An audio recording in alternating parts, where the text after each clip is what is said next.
sabe o que é bonito também? Por trás dessa sua história musical, está o Roberto. Hoje, vamos lá, você faz uma coisa que ele sempre sonhou, que era você cantar o vira, porque o pai, o português, ele quer mais que a gente cante o fado, o vira. Né? Eu que sou filha aí de um português da música também, maestro Antero Martins. Você sabe por que eu sinto tanto aquilo que você fala? Porque é aquilo que eu sinto. Exatamente, Rodrigo, sabe? E naquela adolescência, você fala, não, eu não vou cantar o fado e nem o vira, eu vou cantar rock. Não é? É porque é natural, é natural.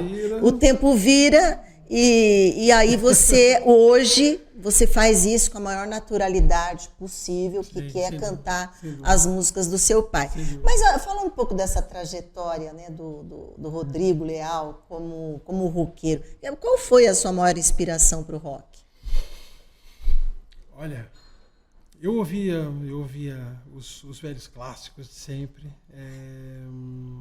O Led Zeppelin, os Deep Purple, Whitesnake, AC/DC, Beatles, Queen.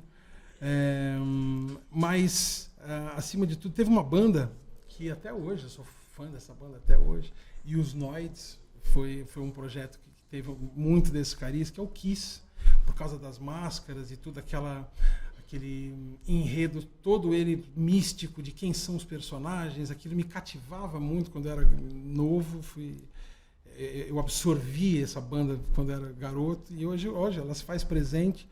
Mas eu falo uma coisa engraçada, apesar de ter feito rock, muita gente me pergunta isso, fala, não é possível. Roberto Leal foi uma grande influência musical. Alguns arranjos que eu regravei no Hot Stuff, alguns arranjos que eu regravei com os Noids, meu pai regravou algumas dessas canções que eu mexi com os Noids. O Canção do Mar, O Pastor dos Madredeus, Estranha Forma de Vida, foram canções que eu ouvi a primeira vez antes de conhecer os originais pelo meu pai. Então hoje eu vejo que, de repente eu vejo no estúdio, quando eu estou gravando 40 anos depois uma música, mas eu já ouvi isso, claro que eu ouvi. Daí eu vou buscar nos discos antigos e falei, meu Deus do céu, tá aqui no subconsciente, eu já estou pondo isso na versão rock. Então, os meus pais foram uma grande inspiração. Lógico que as bandas mais tradicionais de rock fizeram o ouvido se apaixonar pela guitarra elétrica. Eu sempre fui muito barulhento, Eliana. Eu sempre fui muito barulhento. Meu pai falava assim, pô, bicho, a gente deu todos os presentes. O único que você não quebrou foi a bateria. Mas, em compensação, os vizinhos não têm lá muito boas recordações. Porque era músico o dia inteiro, né? Mas o meu pai sempre foi uma grande referência para mim musical, e ele gostava de rock.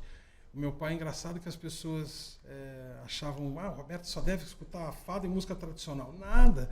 Meu pai me apresentou bandas que eu ouvi Rolling Stones por causa do meu pai, eu ouvi Beatles por causa da minha mãe, eu ouvi Queen por causa da minha mãe, eu conheci Johnny Holiday por causa do meu pai, Rod Stewart por causa dele. Ele gostava realmente disso. E quando ele via alguma coisa dentro do rock que tinha sensibilidade, uma vez apareceu um guitarrista que nós somos fãs, chamado Yngwie Malmsteen, é um guitarrista sueco fantástico. Foi um dos primeiros músicos a misturar o neoclássico com o heavy metal. E meu pai, a primeira vez que ouviu isso, ele ficou de um jeito, eu quero isso em alguma coisa, eu preciso dessa sonoridade dentro da minha música. Ele ficou doido. E eu lembro que eu fiz um presente para o meu pai, isso é uma outra historinha também bonita. Meu pai ouvindo Jimi Hendrix num carro nós estávamos nos Estados Unidos, e o Jimi Hendrix tocando o hino nacional americano. Eu só vejo a orelhinha do meu pai assim, ele aumentou o som, e eu estava atrás dele, ele virou assim, Rodrigo, a gente consegue fazer isso com o hino nacional de Portugal? Eu falei, não. Não, e já virei pro tecladista e falei, fica quieto. Não, pai, difícil. Pô, imagina, Jimi Hendrix, você tá doido. O hino americano tem umas nuances de... filho, era uma boa ideia. Eu falei, filho da mãe, teve uma sacada. Eu cheguei no hotel, catei a guitarra, peguei no tecladista, fui pro quarto. Fiz a harmonia daquilo e não falei nada para ele. No dia seguinte, show. Multidão na frente, eu tocando bateria, costumava ele apresentar um por um, eu fazia o meu solo de bateria, e naquele dia ele, meu filho, e eu levantando da bateria, ele olhando para mim, tipo, o que vais fazer? Estás maluco? Que vai sair? Para onde é que tu vais, né? E eu saindo da bateria, daí cheguei perto dele, só no ouvido dele, e falei assim, essa hoje é para ti. E ele não sabia nada que Nossa, ia que acontecer. emoção, Roberto, deve ter. Eu peguei a guitarra e no que eu fiz, o meu pai se deslava em lágrimas.